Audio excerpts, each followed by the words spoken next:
মন্থন শব্দের সরল অর্থ হলো যেভাবে দুধকে মন্থন করে দই এবং সেই দইকে মন্থন করে ঘি উৎপাদন করা হয়, ঠিক সেভাবেই বিশাল সমুদ্রকে মন্থন করে অমৃত উৎপাদন করা হয়েছিল।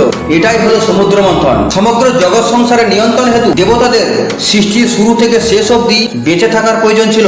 তখন ব্রহ্মা, বিষ্ণু এবং মহেশ্বরের পরামর্শ অনুসার রোগ এবং মৃত্যুকে জয় করতে সমুদ্রকে মন্থন করার পরিকল্পনা করা হয়। কিন্তু এই বিশাল সমুদ্রকে মন্থন করা কেবল দেবতাদের পক্ষে সম্ভব ছিল না।